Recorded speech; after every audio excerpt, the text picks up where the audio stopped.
Sort of military.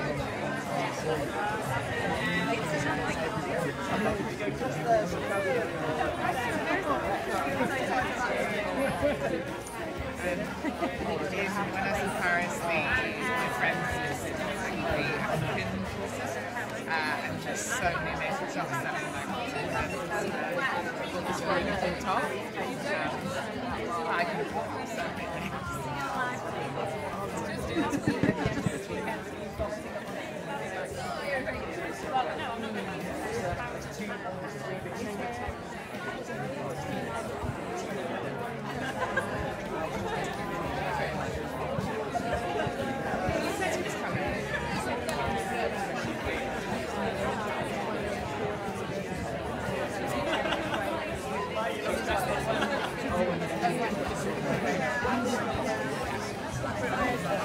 Yeah, he said he would make the whole show.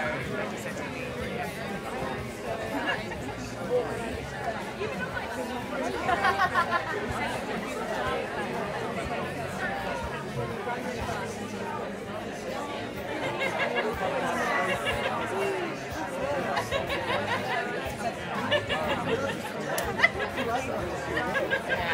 No, I think he's seeing other stuff.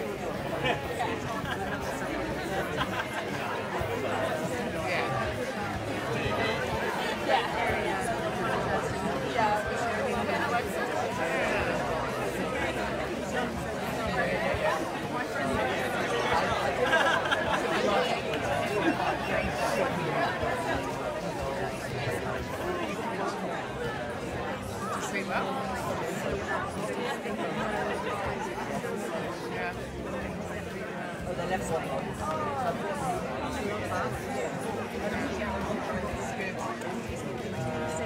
No, not really. Yeah, those beds are really comfy.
I'm Executive Director at Derby Theatre.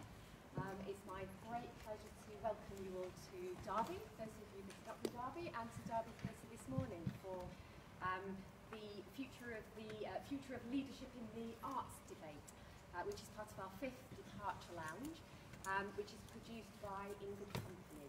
In Good Company is our artist development programme, those of you that don't know.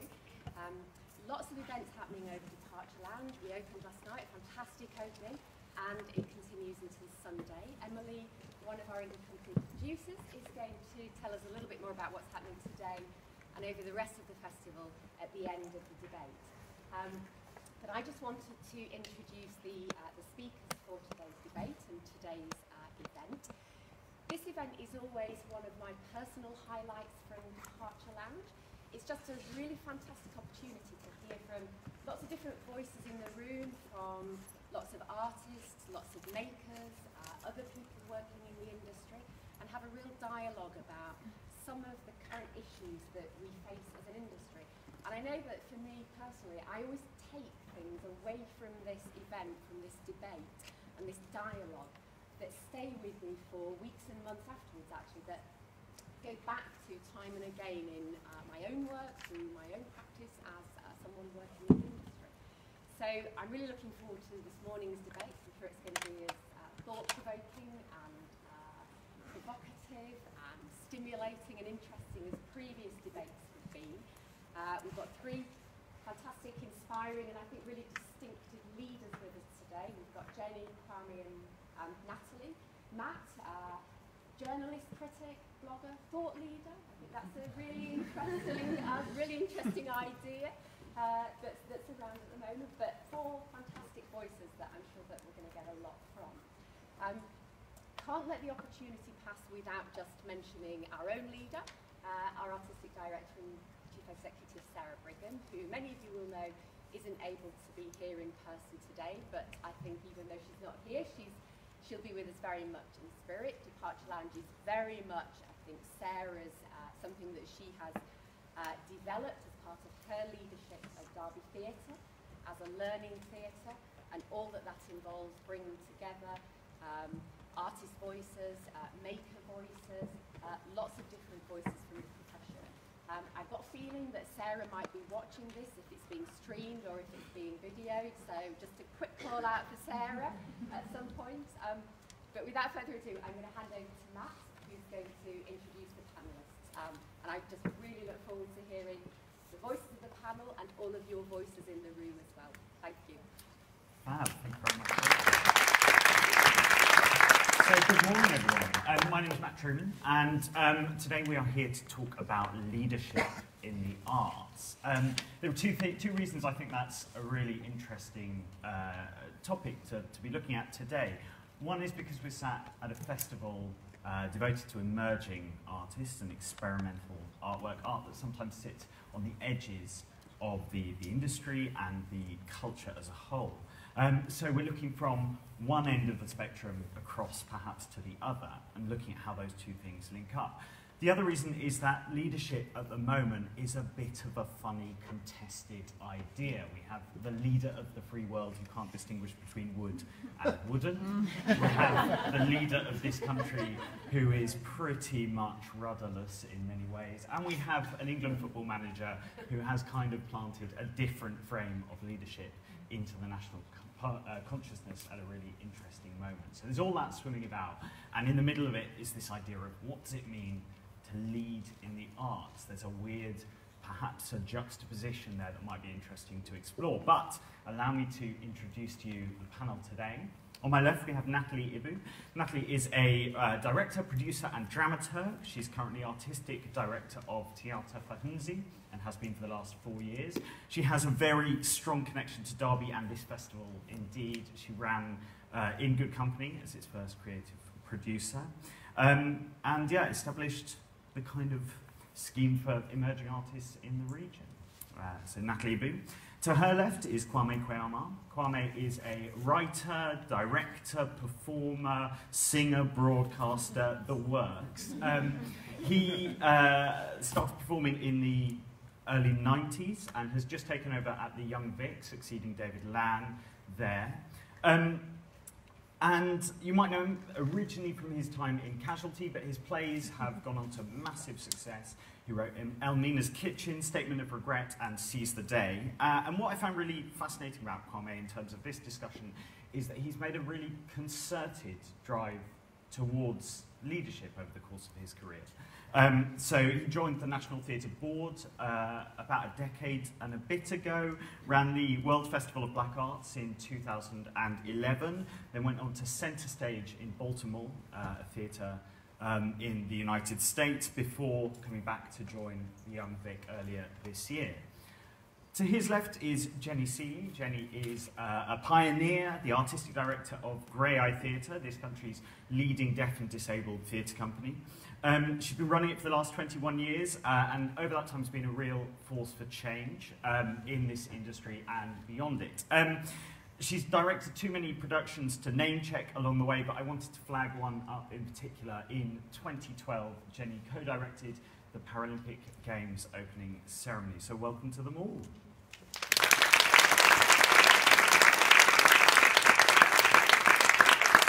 We're here for the next just under an hour and a half now. And given the nature of the topic, I really would love to kind of spread this out to you guys. But we're going to start off with a pearl of wisdom, a little provocation from each of our three panellists, and then take it from there. But I will very much be hoping to let you lead the conversation along the way. Natalie, to my left, would you like to start? Sure.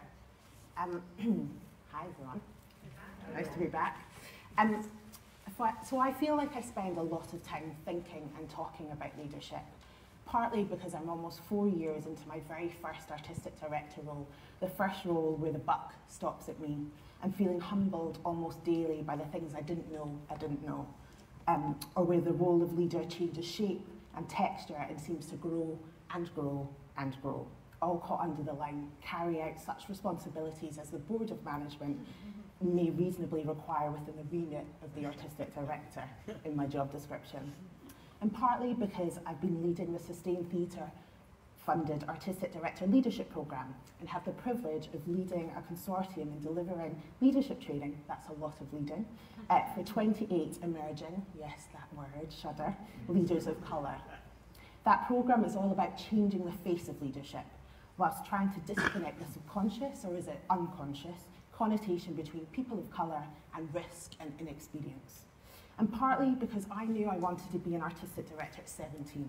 I know it's weird, because who knows what that even means at 17.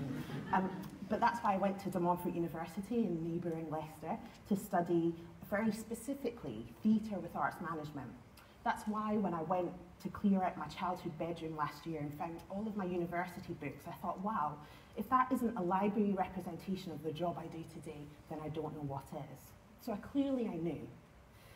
And the 13 years it took me to achieve the title was 13 years trying to prove I could do it by doing a whole variety of other theatre jobs that didn't share the job title.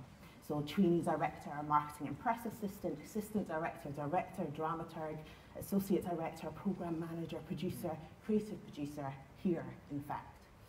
So I think a lot about why artistic directorship feels like the senior rung of the director career ladder. Of course, directing and artistic leadership share some qualities, but being a good director doesn't automatically make you a good leader. What might it look like if the journey to artistic directorship was something you could train, develop, separate to the directing discipline? What might those steps be? What's the equivalent of trainee director, assistant director, or associate director for the leadership track? That was a lot. So what is it I'm thinking about? I'm thinking about, what does leadership look like? I'm thinking about new models of theatre leadership. What would the sector look like if buildings were run by stage managers, led by lighting designers, chaired by choreographers? I'm thinking about the difference between leadership and management. I'm thinking about what would happen if we simply started again. If we recruited for the most senior role of every theatre MPO again now, what would the sector look like and feel like as a result? So you set me some provocations, Matt, or a provocation, and I've given you some back. And it feels like a really great opportunity, a gift, to be able to think about some of those ideas and others about leadership, about the who, the what, the why, the how, with all of you here and now. Thank you.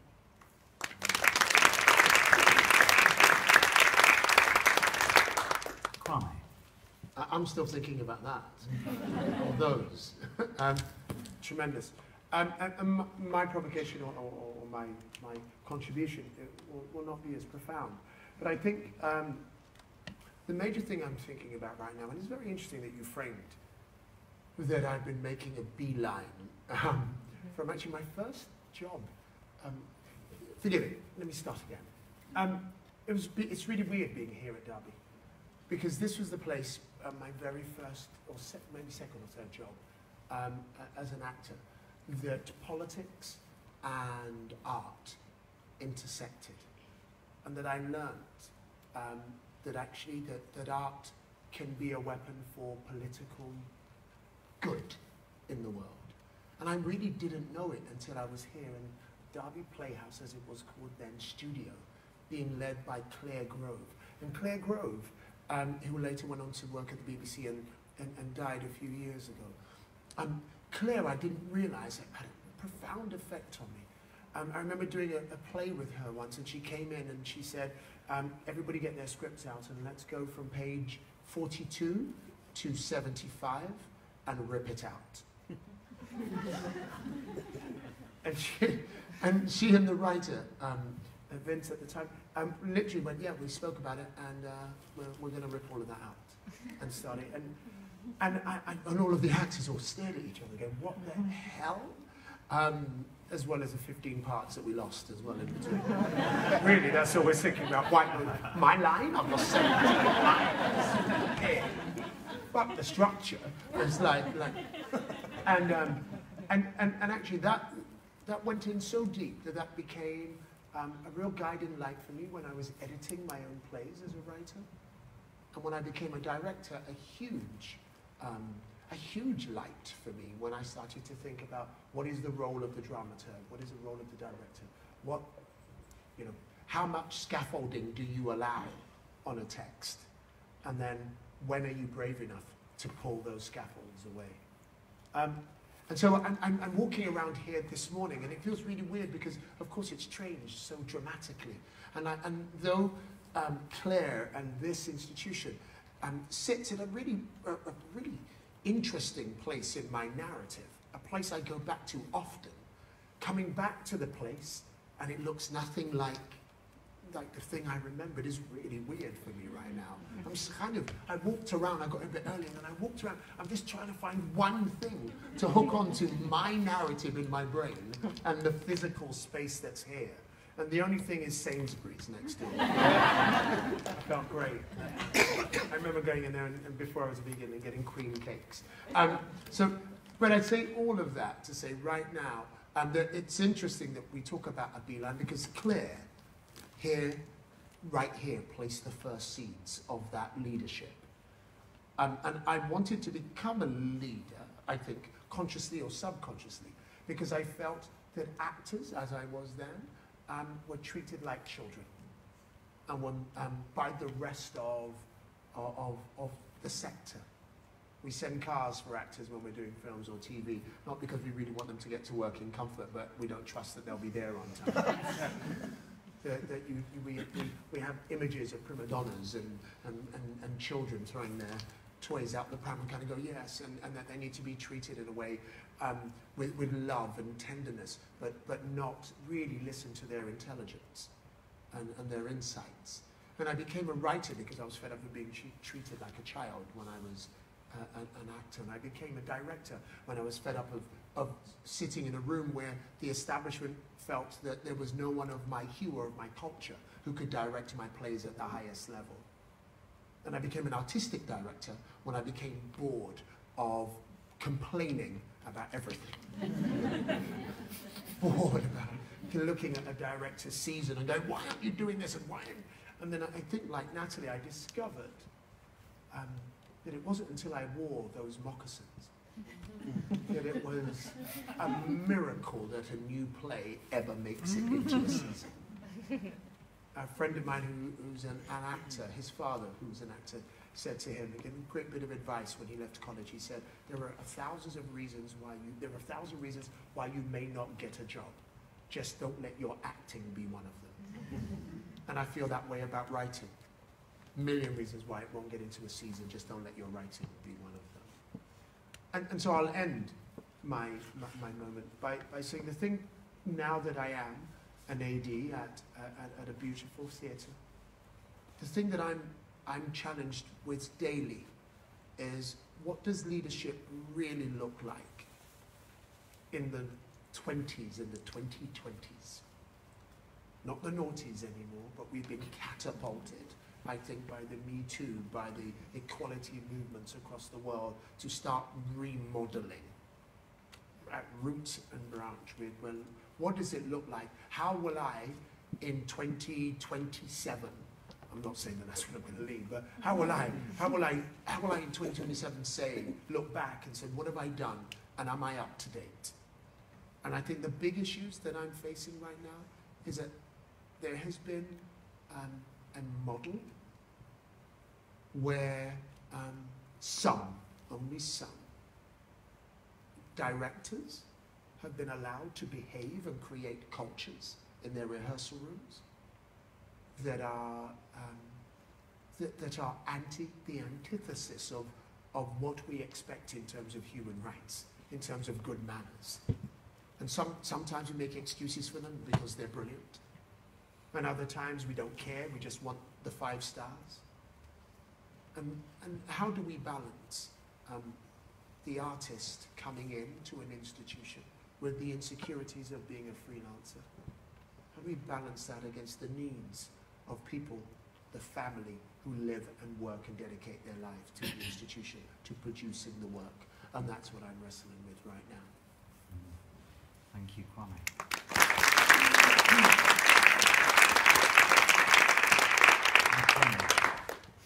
Oh, I didn't want to have to follow you. I'm going to start by saying I'm in love with Gareth Southgate. Oh my God. What it is, as a leader, so not like Trump, what it is he cares. You know, when he goes up to his boys and puts his hand on the back of their neck and they've lost, he looks at them and says it's all right.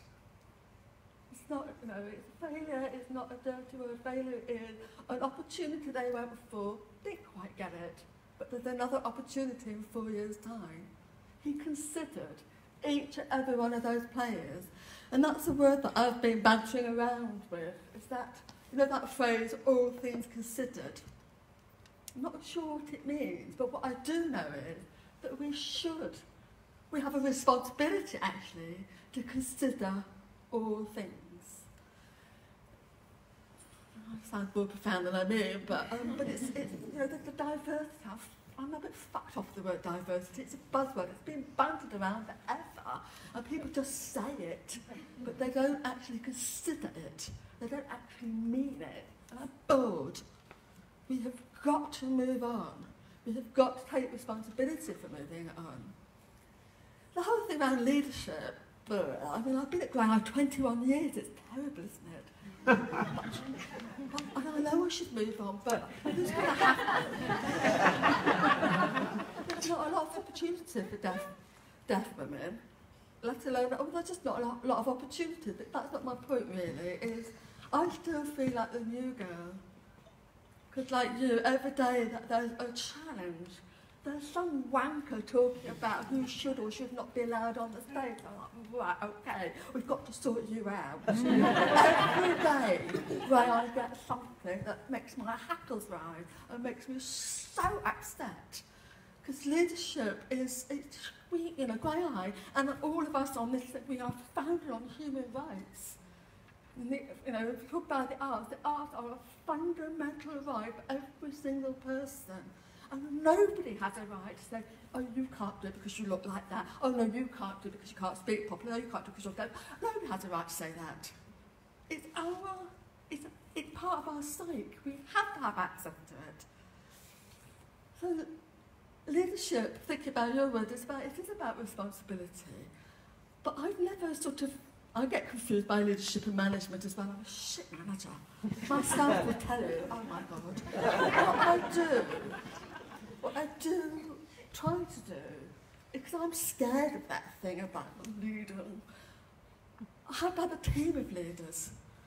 And right now, what time is it? Yeah, so my team of leaders are a group of 18 to 25-year-olds at RADA taking their showcase. And they are leading, they've been so bloody stubborn that they wanted to write it, they wanted to work it out. Maybe there's bits really, you know, there's still a journey for them to go on. But I love their determination. They are not, they stand up and say, no, Jenny, we're doing it like this. Fine. Love that. They are fierce. And thank God Paper Chase this morning had a card which had that word fierce, so that's a good like card. But they are leading, and we're giving them space to lead. And what they know is that Jodie, our learning director, she's there should they just fall. She's there to catch.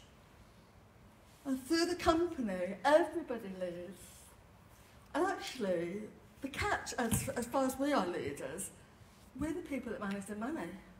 So we're just, you know, we are just the backstopper. The back has to stop with us somewhere along the line, if you know what I mean. So that's, I'll just think of it like that. But the other thing that's really important about leadership, and again, back to Gareth, is courage. Courage to get it right and go yes, and accept that yes. Courage to fuck it all up and accept that, and not let it seep into you too deeply. Just use it to build that level of resilience and move on. If no one dies, you're all right. No, seriously. I think leadership is about compromise and can't promise. With compromise, I love the word compromise. It's that word when you go, no, I think it should be like this, no, I think this, and you wrangle, and you hate each other, but somewhere along the line, a new light appears, that, oh, we never thought of that. And then you go off on a different journey. But it's through that desire to work together that compromise is a very, very good third word. Can't promise is a bit different. As the director of Kwei-Armah, I have to take responsibility to say sometimes, I can't promise we can make this happen. Because we are in such a profound, dire economic situation. You can't promise.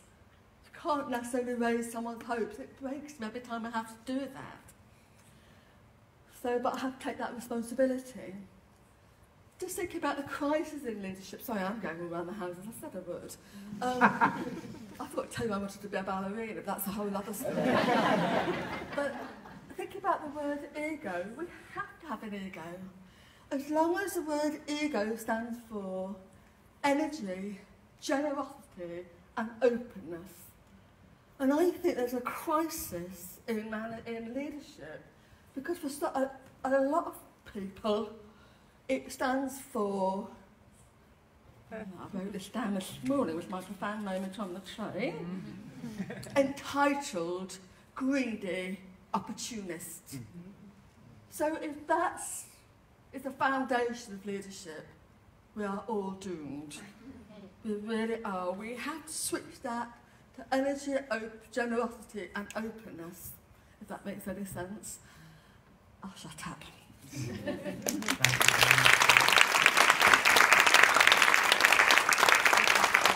So, to join a thread between those three thoughts, Natalie asked, what would leadership look like if we started again? How would we organise ourselves around that idea of leadership? Kwame talked of kind of tearing the middle out of something, taking away a scaffolding that perhaps has built up over a long while that has become the structure. And Jenny spoke about this sense of kind of inverting leadership, turning it absolutely on its head. And I really like this idea that leadership is about support, that it sits behind and catches rather than grabbing and running forward.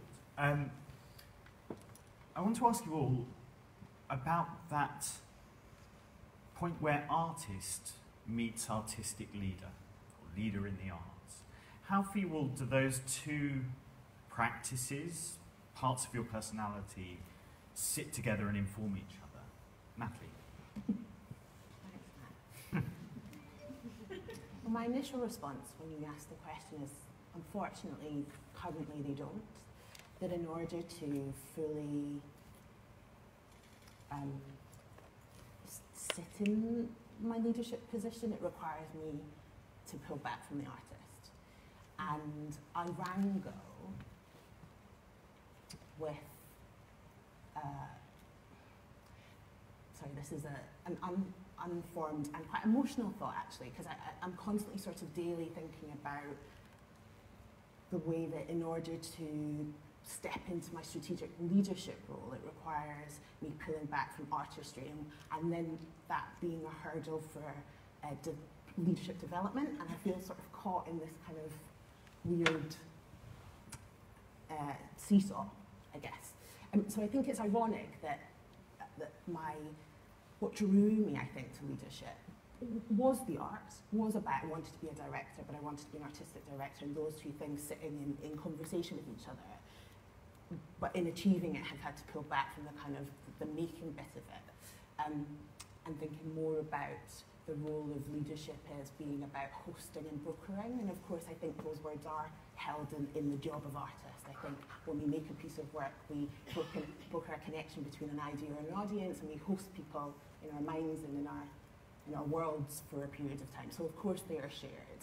I don't know that I've answered your question. I've just sort of gone again. Do you want to help me at all? Do you steer me? There's something about creating the conditions for art, and that being perhaps, I wonder whether that is an artistic role in itself. As process becomes more important than product, perhaps, or the two, our relationship to the two words changes. Yeah, no, I think everything involved in creating the conditions for an artist to be able to be their best self, and their best self not being their most successful self, or about a piece of work being 5 stars, but about their fullest self, is creative. Everything that has to happen in order to create a space for that for an idea to thrive and flourish is definitely creative, absolutely, and is artistry in a different way. But I guess I'm interested, the thing that I'm grappling with, that I keep sort of stumbling over, is this kind of, I don't know, it feels like a contradiction, this dichotomy between art, like our model at the moment says you have to be a really successful and proven artist to be a leader, but then when you're in leadership, it feels like you have to pull back from artistry, and then if you are uncompromising and pushing your artistry forward, then leadership suffers. It feels like a really chewy, messy, difficult space to sit in. That's really interesting. The fact that we kind of elevate or expect artists to be leaders, and that is kind of just part of the course, that it is kind of assumed that the two go hand in hand often. And perhaps maybe I guess to get back to your question, if we could think about leadership as an art, if we could think about all the other things that have to happen, if we thought about producing as always creative. Like, it's interesting, in Good Company we're called creative producers, but of course all producing is creative, and why don't we just all, why aren't all producers called creative producers? So I think if we could find art in all those other roles, perhaps that would develop this other way of growing leaders that aren't artists, and maybe I'm going to disrupt the order and go to Jenny. Great. Oh, yeah. I mean, I get... It's taken me, I can't even really say that Jenny, I'm an artist, or Jenny, I'm a leader. It still doesn't sit comfortably in me. I'm just Jenny, and I'm trying to do a good job, and I will always try to do a good job and do the best with the people that I am working with, and I'm not scared to take the back, as it were. So the artistic and the leadership thing is all blurred, but what I am objecting to at the moment is that I've just done a massive outdoor project commissioned by 1480 Now, supported by BLESMA, British Limbless Ex-Servicemen Association, and the Gulbenkian Foundation. And the effort to get that funding was painful. I had to prove that my toenails are paid to sparkly silver. I had to prove it. It was just to prove it every single time. I thought, fucking hell, I've been doing this for ages. Maybe I'm not very good. Maybe I'm shit. Having to try and explain every single aspect of the project. We hadn't even started rehearsal. And I think this way is becoming more and more common, where you put the course out before the cart, or whatever the expression is, and it's just the hoops you have to jump through. But in one way, it's a good thing. You really make taxes your brain and have to try and think. But by the time you get to rehearsals, you're worn out. All the creativity is being knocked out of you, and your confidence. And that's the thing that sometimes happens, and the people forget that leaders, or artist directors, we are human. We're not infallible. And I hate that about our profession, actually. really hate it, that we don't take care of each other enough. But this jumping through hoops and the whole drive that theatre is a business model now. And when I first started out, I was tiny. Finally, thanks to you and Marshall, finally got a project. I went into RFO, I had core funding. So I took over a very neat little company. It was great, but it was really little. And it's got bigger. Because it has to get bigger, because we're big, we're determined, we're resilient, we want the world to take notice of who we are as deaf and disabled people. But we are also really packaged very, very well as a business. And sometimes I worry that the business drive will squash and dampen the creativity, and it will really also make us very risk adverse. And I think that's another part of leadership. You have to be confident to take risks. The mad ones and the calculated ones, if you know what I mean.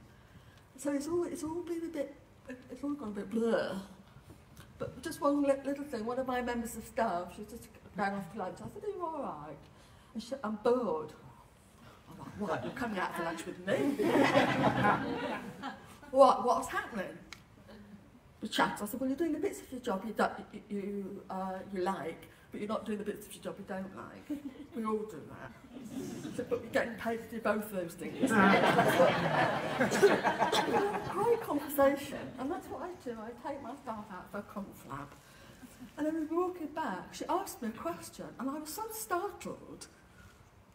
She said, oh, what? And I went, that's it, you never ask questions. None of us in the office, we don't ask enough questions. And I said, I absolutely get it. If I'm in a meeting with all suits, I say nothing. It's terrifying me. Even at the age of 54, I am terrified of suits and these intelligent, entitled people. I hate it. So we have changed our company meetings, and we start with millions of questions. Because Charlotte said, how do I know whether it's the right question? I said, you don't. You don't know what the right question is, because they're ask the question. And I think that's what we've got to put back into all of this. That I've gone way off leadership. No, sorry. That's great. Kwame, artist and artistic leader.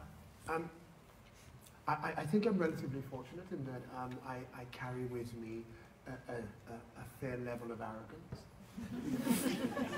I say that with all humility.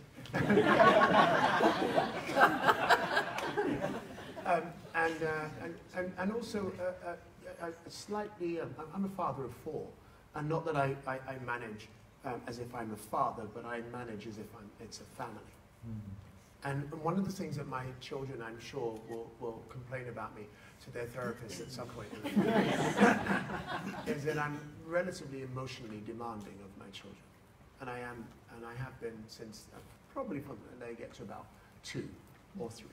I kind of set up a relationship of like, daddy needs love too. Right? And there are things that I'm asking you to do just because I need love. And sometimes I need you. I don't care about Christmas, I don't celebrate it actually. Father's Day, any of the things that are all set up by society that says you're supposed to do to tell me that you care about me, I'm not interested in any of them, and I want it. But actually just an odd text in the middle of the day which says, hey Dad, I've thought about you, means that your pocket money will be increased by that. And they learn that lesson really quickly. I say all of that to say that I think that what we're hearing is that the status quo, for a million reasons which we can break down later, separates these. We live in a binary world. And a world, actually, that's based on 18th century, in my opinion, notions of industrialization and what tools are needed in order to succeed in an industrial world, which is actually to be binary, to be an expert in one thing, and then to do it. What we know now is that there is no one 25 and up who is going to have a single job for life. Everyone is going to have to do 2 or 3 jobs. As we all live, and certainly that generation lived to at least 100 or 110, we're going to have to resequence the way we see the world and the way that we see our lives. we might have to work until we're 70, but up until we might start work at 30. But we might extend education, and we might have to go, okay, so I'm now going to do 10 years in this job, and ever I go, because AI is going to take that gig in about 10 years, and then I'm going to have to go back into training, and then we have to train to do something else. And that's where actually we, as the artists, actually are coming into our time, where the slash artist, the hyphenated being, who's had to do all of these many things just to survive and get the minimum wage in, actually it is now our time. We know how to do this. So I have always demanded of any organization that I work in, that they understand that I'm a generative artist when I'm writing, that I'm an interpretive artist when I'm directing, and that I'm a curatorial artist when I'm ADing. And I need all three of those in order to be my best self. Much like my identity is tricultural, I'm African, Caribbean, and British, and I can be all of those things during the World Cup, and necessarily knock them off as England goes further up, and not the others out. And so actually, it's about, I'll round this up by saying that I have a mindset which says that I refuse binaries. I refuse to live in a world where actually being an artist is actually you do all of that so that you can become a manager. I reject that fundamentally. I reject the binary that there is a separateness between management, leadership, and the artist. And so consequently, I do manage. While I was in Baltimore for 7 years as an AD, which is my first big gig. The festival was really my first big gig, and where I managed the festival, which is 54 countries, and I wrote and directed the opening ceremony. It was really important that I did that, and then that I could be a curator. When I went to Baltimore, I curated seasons, but I also wrote TV, film, and plays. And it just meant that I slept less. It meant the cost is that my family saw me less. I had less available bandwidth for all of the just watching Netflix, really. But I demand of an environment, and again, which is why I started with arrogance, that I will not have my art suppressed because I'm a leader. I can curate, generate, and interpret. I want to pluck a phrase that you used, Natalie, out of that. This notion of an art of leadership. And it seems to me what all of you are saying is that there is something plural, something uncertain, something human in leadership. But also it strikes me that, for me, the best artists think about alternatives. They think about change. They think about how you can provoke, disrupt, improve. So given that we still have this extant understanding of a binary of leadership and followers, I suppose, or management and art, how do we go about disrupting that, changing that, shifting it, taking those scaffoldings away, ripping out those middle pages, going back to try and start again? What are the kind of points, the pressure points that we might be able to push that shift those models? I would say the pursuit of truth. For me, the truth I understand about the universe that we exist in is exactly as you've said, and as both my colleagues have said, that change is inevitable. That each generation looks at the generation before and says, I think you're a bit of a wanker and I can do it better. And then each generation as we get older go, oh my God, the fascism of youth, they must be right, I must be a wanker, and they must be right, and we've now got to swing and do it their way. And again, with my fair dollop of arrogance. The art of leadership for me, and for me personally, or the art of my leadership, is the quality of listening, is how open are my ears. And once I've heard a truth, how nimble am I at instituting that truth and disrupting whatever disruption comes with it. I know it is a truth. And so if I look at, for instance, for me, and I don't want to seem like I'm blowing smoke, but I've said it privately and I'll say it publicly. For me, models of female leadership have led me. Women lead differently. Now, I'm a child of an economic migrant. My mother was my role model and my everything, and taught me, I think. And even though my mother and father were together, my mother was the head of the household. She taught me how to be a man in many respects. So my father was there, and that's not to say that my father did not contribute in any form. I have to say all of that for the caveat of, oh my God, he's a black guy, so his dad wasn't there, and I want to just counter that. However, my father was great, but my mother was extraordinary.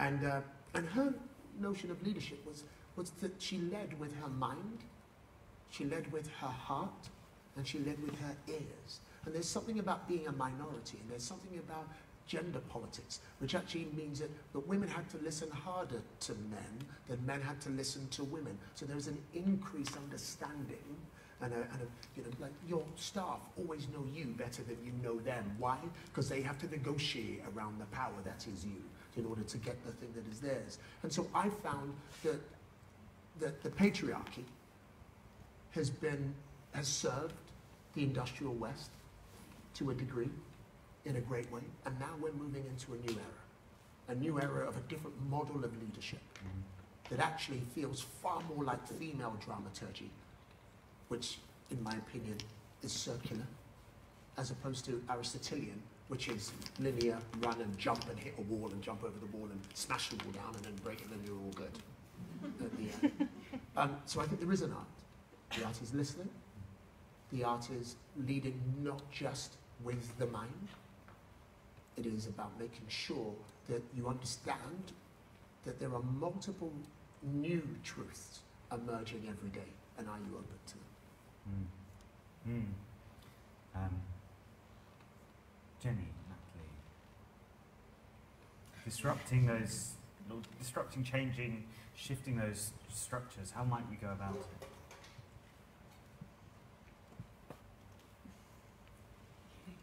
Either, whoever, yeah. You go first. Don't have any answers, just some words that I hope are going to form a sentence. Bear with me.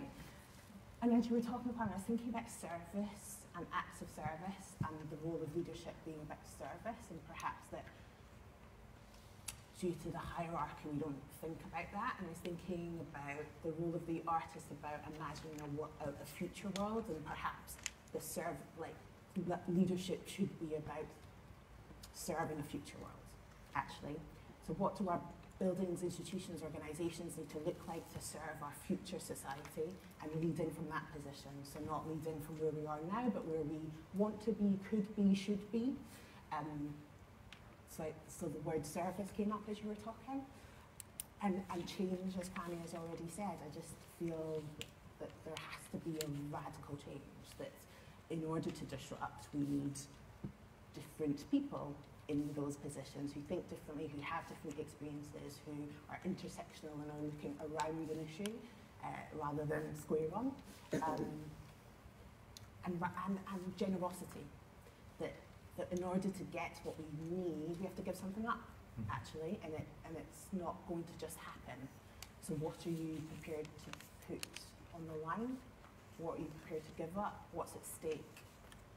Courage, that Jenny had already offered earlier. Again, these are all just a list of adjectives.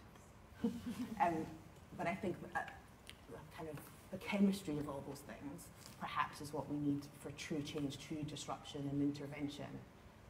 But about service, and I guess I hadn't thought about my job being about service. Like I serve the vision, but the vision is mine. And the vision serves the mission, which is not mine. But yeah. I like that feels more of an equal premises, because leadership for me still feels very male. It's a very dominant sort of word. And it doesn't serve the purpose in that respect, but serving, or are we the architectures of change? But then we could get sort of like caught up in trying to redefine language as being, but we need to have more conversations with the 5-year-olds and ask them what they think, because out of the mouth of babes and all the rest of it, they're in the thick of this world that's changing so quick, and they're ahead of it on their bloody things. I'm like, oh, my knees, it's like, oh my God. They've got a different set of stuff happening that we didn't have. So how they're going to picture the world is going to be so different, but we still do have that responsibility to make sure that it's a world that's not completely destroyed, so far up its own arse, they won't have a life. That's where it gets complicated. Their own game with this, aren't Well, it's interesting that this moment we're in of a kind of scepticism about leadership, a moment politically, artistically perhaps, certainly institutionally, there is a real wariness of where it has led us to, because things aren't great. But it's interesting that language, even as leaders, you feel the same kind of wariness of leadership and scepticism about old models of it. Kwame, you talked about the kind of the shift of personnel in those roles of leadership, and I wanted to ask whether there is something innate then, just by changing the personnel, the people that lead, the look of leadership. To go back to a phrase you used early on, is that enough, or where does it go from there? May I answer the connotation to the question, as opposed to the surface of the question? Do I think, and this, I know this is not what you're saying, do I think that cosmetic change affects anything? No, it doesn't. It actually just, it just makes those who were in power before feel better. It just strokes that ego. I don't believe in cosmetic change for cosmetic change's sake. So no, it's about who leads, and it's about, as Natalie said, it's about how important service is. If I want to make money, I'm not going to go into theatre. Right? I mean, there are some who make good money, who've been million, but on the whole, we do it because we love this art form. We do it because we can't. Our soul says, I should do nothing else. I might hustle a little and other stuff, but this is what I do. And so actually, because we don't get paid enough in theatre in order to take the humiliations of the world, it means that actually the leadership has to pay in another way. It has to share love. It has to say what are the new ideas and give birth to those new ideas in an incubator of love. And so for me, it's about the quality of the people and what their ethos is that will determine who really should lead. To answer to another connotation, does that mean that I would accept or find right that in 10 years' time, because of the quality of the hearts and the minds of the leaders, that I would accept that they should all be white males who've come from a certain educational background? Then I would say no. Then I say, I believe actually that we've not listened properly. And we've not defined what leadership should be properly, and we've not looked at the population of our countries and said actually we're sinning to be moral about it. So absolutely not. It's not about cosmetics, but it is about a intellectual and spiritual truth-seeking being that I think who's come to the top, that not because of positive ego, but who this has been the thing that they have been told they should do. You should lead because you have the greatest knowledge of Greek theatre in your year, or you should lead, etc. But I want to, I guess, pick up on that word, come to the top. I suppose the question is as much about the people that are, the personnel that are leading, as the structures in which they are leading. It seems to me, and I'll go back to Jenny's initial provocation, saying this kind of boredom with this word diversity, for all its importance, comes from that superficial quality with which it is used, sometimes within the way that this industry is talking at the moment. But it seems to me there is a resistance, perhaps, to shift those models of leadership. We are still talking about institutions that are operating with hierarchies, with one artistic director. How do we change that sense of pyramid structures, that sense of solitary leaders at the top? Do we need to? I mean, I partially disagree with Kwame because I do think cosmetic. How I know. Because I do think cosmetic is political. I do think when we look different, that does speak to some of the texture and or the change of texture and quality of hearts and minds.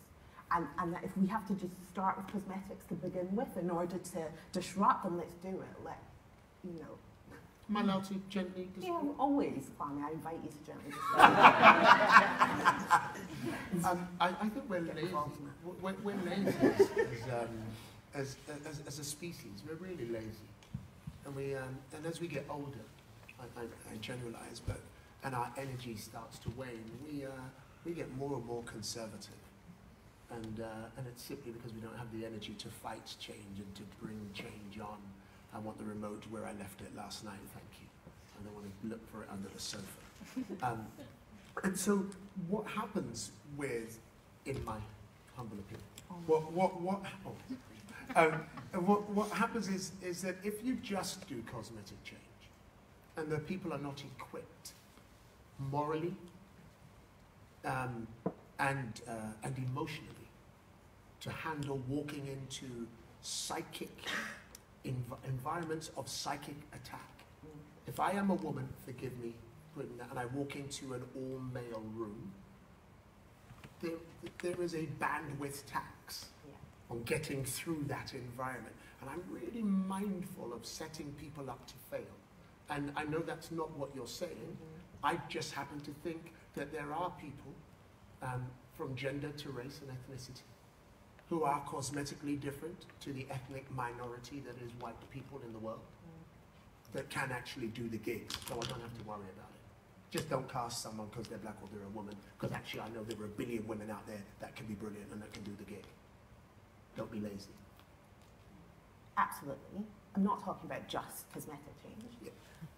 But my fear of saying, that that isn't a tactic, shouldn't be a tactic, lets other people, because you can see that you don't.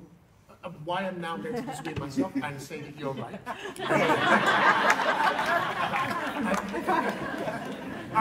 You're right.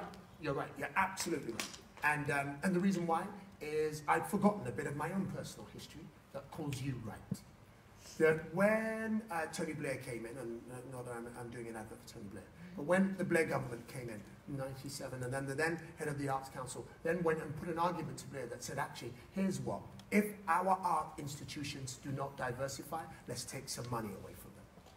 And it's so funny that every successful artist of color of my generation came through between 2000 and 2004. And I can go to fashion in Oswald Barkin, I can go to architecture and David Adjaye, I can go to playwrights and Debbie Tucker Green and Roy Williams. I can literally go to every art form, and the moment that there was money in, that actually went in, everybody went, oh, let's find those black people who can do that, who can do the gig. And there were some people who said, well, actually they were just searching for any black people to do it. And my argument was, cool in the gang. Because my job is, if you've cast me because I'm black, my job is to get on the inside and then disrupt and prove actually that just bringing me in was the right thing to do. And probably every one of those people who came in between 2000 and that time are now international artists, not just British artists, which actually proves that Chris was right in saying there's a whole lot of people out there that should be on the inside. And even if you have to do it cosmetically, do it. So you're absolutely right and I'm wrong. Thank you. But also, I started on a positive action scheme in Mansfield at New Perspectives. And when I think about some of my peers who are leading, who are leaders of colour, they also started with positive action. And if it has to happen in order for us to break through and then fuck it up when we're in there, sorry, then let's just make it happen.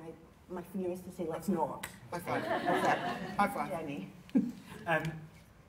on the training, I mean, I was scribbling so many questions because I think there's so much in this word leadership, but I'm really aware of time, and I want to throw it open at this point. Is there a roving mic, or was that? There is one. Hi. Where do you want to go first? Do you want to choose? Where would you like to go? Should we go? Let's start here. Thank you. Good morning. My name is Panellists Banjoko, and I'm from Nottingham. I'm new to the theatre industry. I'm a poet by trade. But I want to ask a question. It's a personal question. And it's things like psychic attack that makes me want to ask this question. So in Nottingham, where I'm from, everybody knows me. I have a profile. I'm a leader. But I went on a training course recently. It was actually in this city, where people don't know me. And then I went into an environment where I was psychically attacked. And I want to know, because it's such small microaggressions that it's very difficult to express that. And I want to know some advice on how to deal with that as I'm trying to now break into the theatre world. Thank you.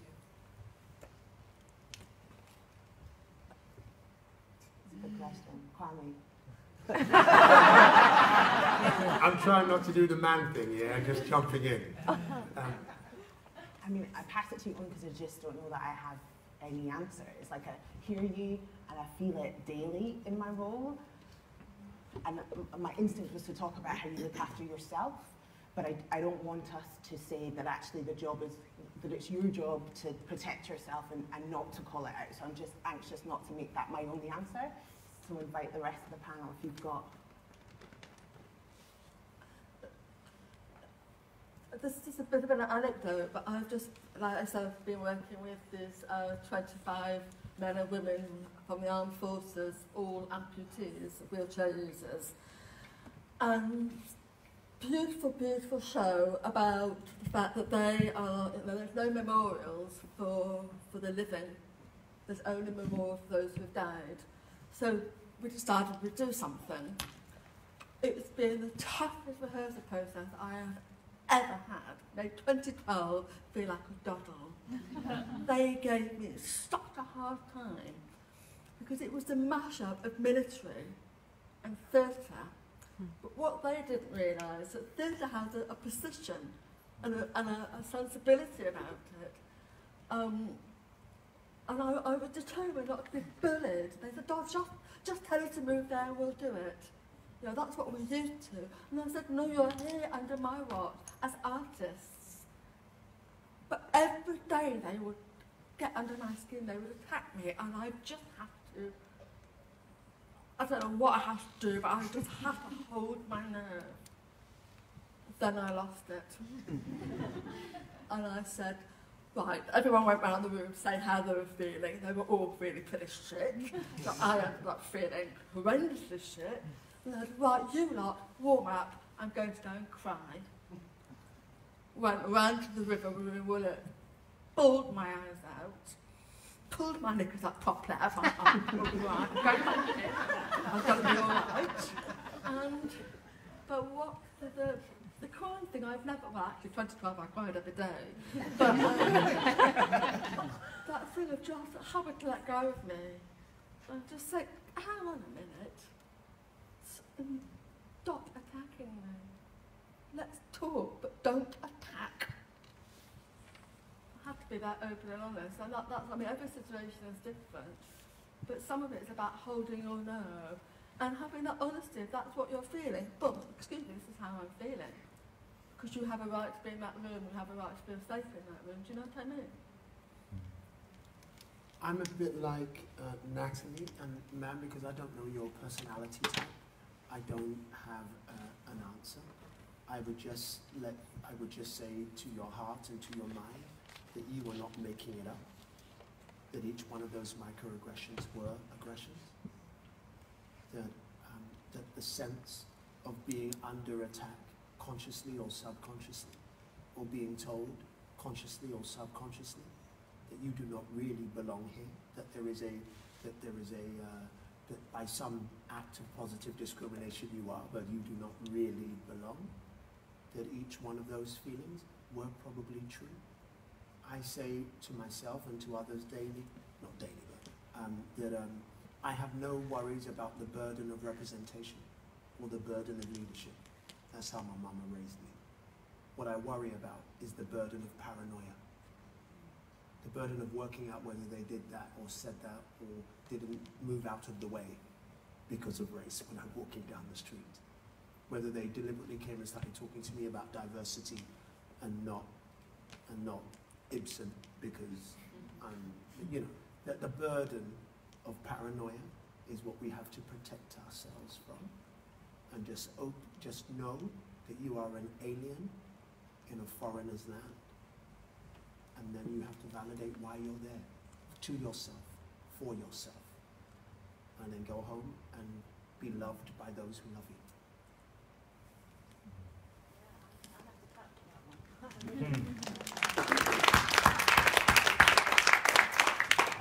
Let's come around to this lady here. Hi, my name is Leanna Benjamin. I'm on the Right to Play scheme with the Kwei-Armah Theatre. I'm supposed to be classed as an emerging writer. I am, as you can see, I'm on a wheelchair, so I'm a disabled black writer, is the labels that are put on me. Just kind of hinting at some of the things that you've talked about, because you talk about so much, and I tried to find out one question to ask you is really difficult. So it's not really a question, but posing a thought is, should we really start by abolishing the labels and really focus on telling the stories that have yet to be told? Because one of the things that we, as part of the team, have been discussing is that part of the problem is for disabled black writers is that people who don't know our experiences are telling our stories, and I want to go back to the point where I'm telling my own story, or I'm encouraging other people to tell their story. And isn't that really what art is supposed to be about, rather than fighting against the gatekeepers to tell stories that is deemed as a profitable product? So that's kind of just an idea that I've been working with. So I'd love to hear your opinion on that.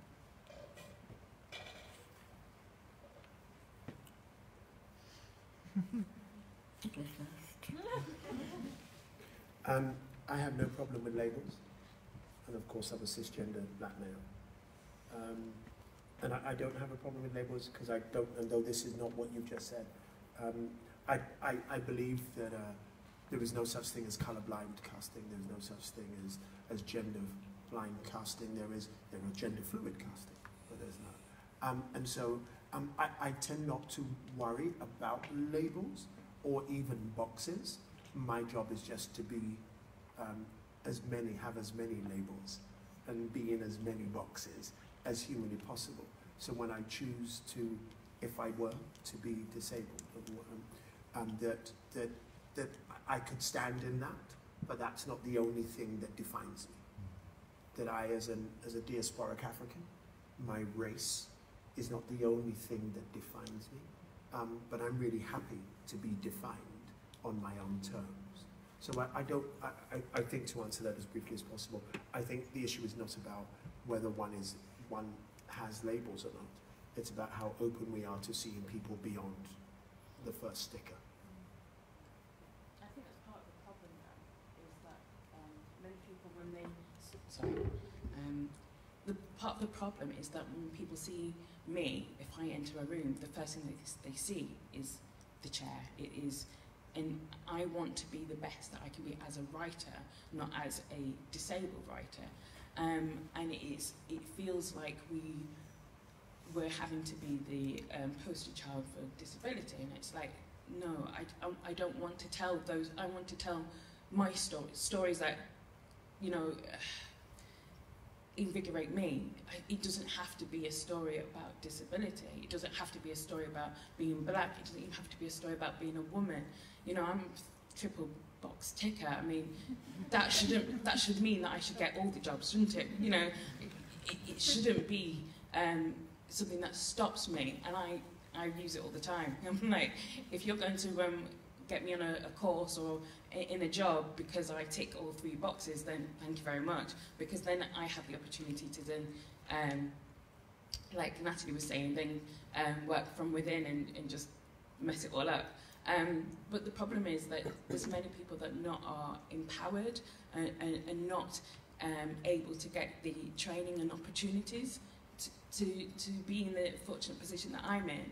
I mean, being part of Right to Play, there's a scheme for 5 writers, and this year, amazingly, it's specifically for people from the BAME.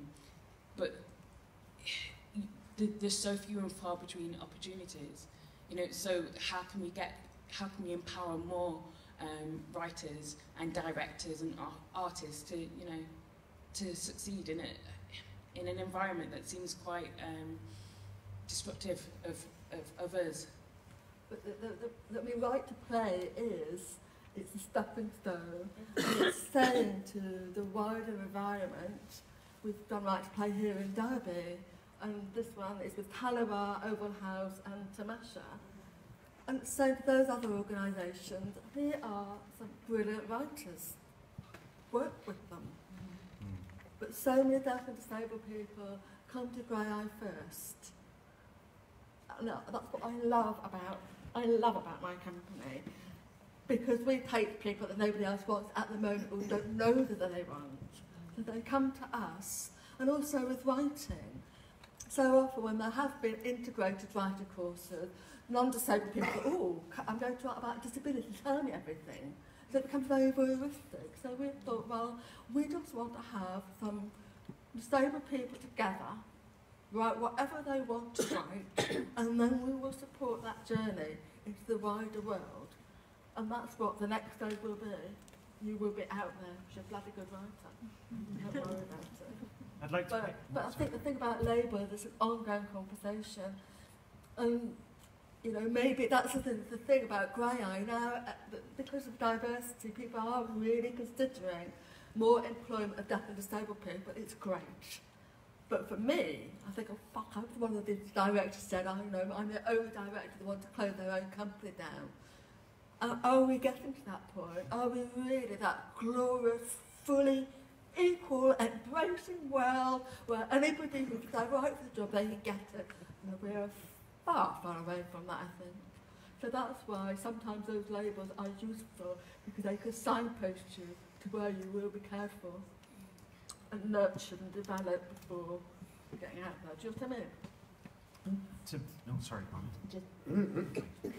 Just to tackle a short thought, which is about kind of labels or something that are given to us, and I feel like our job is to multiply the narrative so that the label is meaningless, that it isn't a shortcut for a certain perspective, a certain identity. Suddenly when a black woman walks on stage, we absolutely have no idea who she could be, because we've seen so many versions of what it is to be a black woman, and I think at the moment we are inundated with this kind of singular narrative.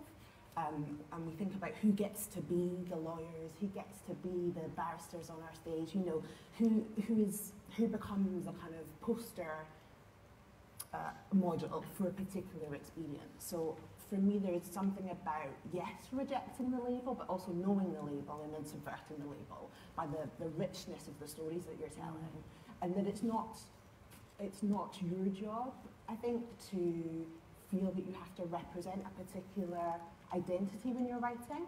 I think trust, because we all write from our perspective, that it will multiply the narrative of what it is to be a black, a disabled wheelchair user, without you feeling that you have to speak directly to that thing. And I know that that's what you're saying, actually, you want to be completely free from that and just write some really amazing stories, but know that it will just do the kind of political work simply because you're writing great stories. That's your act of protest. A thought that sounds to me like it might be underneath your question, or comes out of it, is the idea that actually, while we've been talking about arts, leadership in the arts, that notion that actually the arts can lead, and they can push things forward, and they do on a regular basis, and those stories are out there changing the world. They are pushing ideas and stories forward in a way that changes hearts, minds, thoughts, feelings.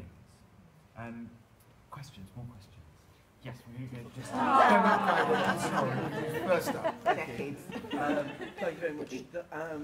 Mike. I apologise. Mike coming. Sorry. Thank you very much. I apologise both to you two for going, what is wrong with this guy? But I'm so pregnant with an emotion, and I need to say, in lots of ways, this is the perfect panel for this discussion.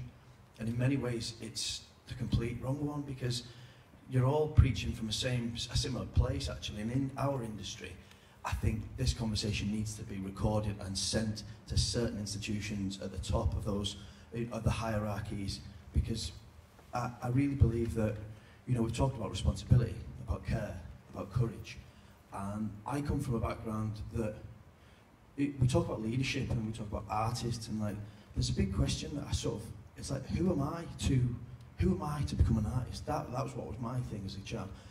But then if leadership is the end of the hierarchy, and I think there's so much responsibility at the top, and I'm really, really grateful for our industry and for these people in the room that we've got you four speaking, because it makes it go, oh, maybe that's possible. Now, I think in current climates, there are no role models anymore. And my question is, how do you three have cut a path for yourselves and grafted, and you've done what you've done with intelligence and humanity, and you've got there, and I'm like, how do we turn back and open up that scene that you've come from? How do you take it a sliver and open it up? Because the 5-year-olds now, there are people that have no, you know, second, third generation unemployed, or certain people that have no idea. If you don't hear your voice and you don't see your stories, how do you know that your opinion matters? How does that matter? So you're never going to get leaders from different backgrounds, because you're not getting artists from different backgrounds, and you're not getting artists because I think there is, and I think this is personally my opinion, that there's lots of amazing things happening, but there's like David Bermeni with Open Door, you know, information. I wrote this down because I think it's really important. You talk about, you know, ego, but we need to inspire, empower, and inform. And I think knowledge is power, because if you don't know that actually these guys will help you get into drama school and you can be trained, you wouldn't even know about it. And I think what he's done with Open Door, if you don't know Open Door, have a look at it, because it's a phenomenal thing. But and there's lots of people like yourselves who are offering up opportunities and information, and actually empowering people to go, yeah, oh yeah, that's great, what a great idea. But there's also something toxic in the industry, which is playing lip service to diversity and tokenistic, and go, yeah, like, you know, you spoke about, and that's the aesthetics, or the, you know, just the top, yeah, but, you know, we'll get them in, because it is that. But in these institutions, and it is that the artistic directors who, I'm sorry, because I'm realising that what I'm saying is that you guys have even more responsibility to work even harder, because you guys are there, and I know how hard that must be to jostle your way to the table. But I think that's it. It's because I'm so empowered, because this conversation is so vital, but it needs to be had to the 5-year-olds and to those people, and reaching further down, because I started my own company, but I didn't even know I could be an artist. So who was I? And I get it now. I'm 33. I'm about to very shortly be going into hopefully, you know, an even bigger opportunity to do. But I'm like, who am I? And I still get that, because it's a confidence thing. Who am I to be a leader? Who am I to have a voice? Who am I to say anything? I'm a son of a barber and a Manecum rugby player, and I think that it's really important that if I'm questioning myself, we need to, like, I don't know, it's how do we reach further down and start those, because that's where leadership doesn't start in your 30s, your 40s, 50s. It starts being given someone, not the entitlement, but the confidence to do that. Like Kwame said something, I'll finish on this, but you were saying, oh, that there's an arrogance there. I don't think that is arrogance, but I think that perhaps you feel that you've got to say arrogance, because it then gives you the right to have that opinion. And I'm like, it should just be confidence. And I just think there isn't that among a lot of people in the industry, or they're not even in the industry because of that. So, sorry, we've got about 5 minutes left. And you've raised a point that actually we haven't got onto, which I think is really vital, which is how are we bringing through the next generation of art, of leaders in the arts? How are we widening that pool to change the way that leadership is done within this industry? Natalie. So a few things. So one, we're not funded, we're an NPO, but we're not funded to do Goal 5, which is children and young people, right? So historically, we just cracked on with producing our one show a year, multiplying that narrative, getting it out, boom. And then I realised the impact that I can have just simply being in a school as a black, female, queer, working class leader, and that because my body is political. It's political when I walk into a boardroom, it's political when I'm on the South East Area Council, but it's political when I walk into a class of 4-year-olds who can see that I am a leader in the arts, right? So I don't get funded to do it, but I do it because that's where it starts, right? And you can't be it if you can't see it. So that's the first thing. The second is through the choices that I make, but simply, I can't remember our stats over the shows that we've produced, but because of who I am, my identity, my labels, I make different choices. So I make shows that are, that unfortunately tend to feature black men on stage, but are made by women of colour, fully female teams, and that is, for me, where the power is. So it's about who I choose to work with, and because we work in partnership as a touring organisation, who I say my partners have to work with because of our mission and vision. And the final thought, which is about how next generation, and actually I feel like we're so obsessed with the emerging, about opening doors, saying come and make a life in the arts, and this idea that once you're in, it's a fair game, and it's not. So actually, I'm not interested in emerging artists, sorry guys, I devoted my life to you. I'm interested in, once you're in, how do you sustain a career? How do you get a strategic experience, which means that you can then sit in front of a board and convince them that you have a vision for a future that is possible. And we do that through our Artistic Director Leadership Programme, which Dan Cock over there is in, and I'm sure would share his experience of what that is. But it's about kind of resourcing people with the thing that comes with privilege, which is confidence. So he talks about confidence. It's manufacturing privilege by generating confidence internally, but also through experience and skills development. So, how can you, if you've only ever been allowed to deliver workshops, how can you talk about what it is to develop a strategy around in-reach and outreach?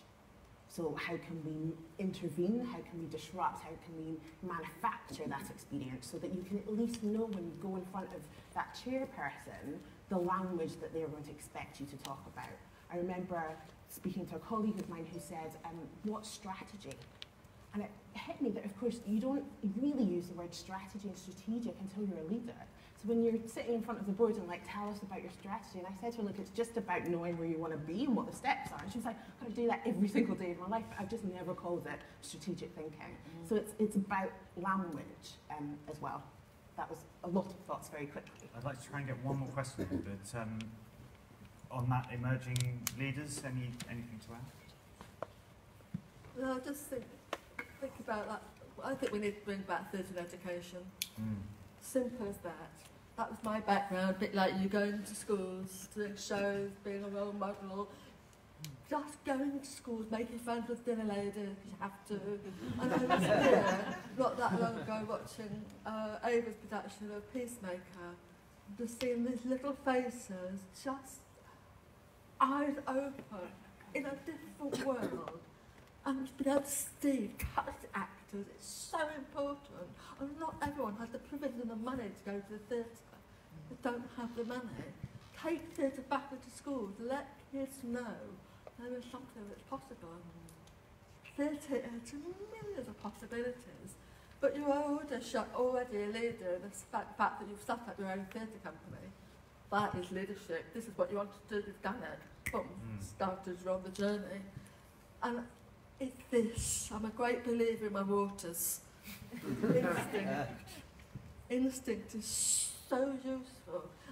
Like what you're saying, if you know what it is you want, forget the word strategy. I still don't. I always think of Star Wars. I hate the word. But just think about what it is you want and what's the best way to make it happen. And sometimes it's the simplest way, but it's that knowing and trusting yourself, really. I'm going to go to this lady here. So I just wanted to say that it's very much... Mike, ma'am, because I think we're live. Oh, right. We're Facebook living, so they can hear it. Thank you. To what Natalie was saying about a choreographer being, a manager and what have you, and that's what we had in the 80s. Everybody was responsible. So the actors and the administrators and the producers, the stage managers, we were all responsible for collectively managing an arts council funded company to make political work. So we employed Claire Grove, we employed Paulette Randall, because we were the artistic directors, and that's how we learnt as actors how to become leaders. Now, what happened was that the Thatcher government then, decided that the arts needed to be run more like businesses, and what we needed was bankers to run our companies, and what every company needed was a hierarchical structure. And so those collective companies were destroyed in the 80s, and the training grounds for us as choreographers or producers and actors to become leaders was eradicated overnight, and it was a terrible, terrible travesty. And I'm just kind of sort of the thing that we found the hardest though was making those difficult decisions, really. And I do think that was the kind of the downfall of collective management, is that when there was a difficult decision on the table, it took forever to make it. Every decision we made was a life and death decision, and I remember going home every night crying my eyes out because we hadn't employed Philip Tyler, who was, this wonderful director that worked at Theatre Centre with us and things like that. But so it's a question to the panel, really. It's like managing and leading companies and arts organisations is easy when everything's going well. And I'm interested in what you do. How do you make those hard decisions? Very good question. With love is the answer. For me, the very first time when I was at Centre Stage for maybe a few months, and I found this playwright, and I loved it. And I was just like, yep, it's going to be in my first season. And then because I like to lead collegiately with lots of, I had a panel that would sit, and if we all agreed, then we would go. And everybody else hated it. And I had to get on the phone, and I had to tell this writer that I would not produce this play. And it was the hardest thing I'd ever done at that moment. And I didn't quite know what to do, but I remembered when I had been refused, and when I had been refused or turned down with love and with care. And I tried to employ that. And so I think there are hard decisions that we have to make every day. I negotiate with myself to see, is this a decision that is made in the best interest of the company, or is it made in the best interest of what is convenient for me? And the moment that I think that it is just about convenience for me, then I will not make that decision. But if I think it is in the best interest of the company, then I will. And do I think, I would gently, the only thing that you've said at all, and probably in life that I disagree with, or would gently push back on, is actually, I hate the word compromise. I think that I can sometimes fool myself and call compromise pragmatism, and pragmatism diplomacy. And it's a slippery road, in my opinion, to hypocrisy. And I have to make sure that every decision that I make is not hypocrisy covered in another name. Jenny, hard. Pragmatic compromise. On the way to compromise on compromise. How do you deal with those hard leadership decisions? Oh God, Ava. I don't know that I do. I sometimes do feel like I hurtle. I just will be right, all come out of the rock, sort of like, oh. But I think what Kwei-Armah has done over the last 21 years, shifted, evolved, and being reactive to the diversity of economic challenges and threats, and constantly trying to work out where we are in the fabric of society. We know where we are in that, but where are we in the world of theatre? You know, what are we serving? What is our responsibility? And I think that we try to make those changes from within, so that everyone in my team feels that they understand why we're doing what we're doing. that they all feel like they can invest in it. And sometimes we do have some real brutal debates. We've got mega one coming up soon. I mean, it's massive, and I'm not going to go into detail, but we've got one coming. And I don't know what the fallout will be, but I know that sometimes I have to catch myself because I, as Jenny, get completely overwhelmed by that feeling that now that the world is more diverse, we are being sidelined. I am being sidelined. So I went to my board and said, I'm not dealing with this particular issue very well. I think my ego is getting in the way. You need to think about possibly getting rid of me because I think it's damaging how I'm personally responding to this issue. Very grateful to the board said, no, John, we're going to work through this with you, with the company. And I think it's about that transparency. I think that helps us get along. That helps us, and we're quite a brave company, courageous company, you know, we face things head on. And I've just got a brilliant team, actually. Some of us have been there, some of my team have been there for 12, 15 years. Because they know that we've got such a mission to achieve the closure of the company. Sorry, I went, you know what I'm saying. Natalie, as a last word, because we're slightly over time. So reflecting on when I've done it badly rather than when it's successfully. So I think the key is to not hide from it and delay it. That makes it worse. To share and ask opinions and get perspective, that circular perspective on it, but trust my instincts and remember that the reason I'm on the pay grade that I'm on, the reason I have the title that I have is because it's my job to make those decisions. So ultimately, I have to do what I'm being paid to do. And the buck stops with me. And I think to try and do it with care and with love and personally and authentically, you know, that to be human and humane and gracious in whatever has to be done / said. And with generosity, that's what I want my final word to be. Generosity. Those are 4 very, very good words to end on, and I feel like they've run through. It's been a really delicate conversation, so thank you all for that. Thank you very much for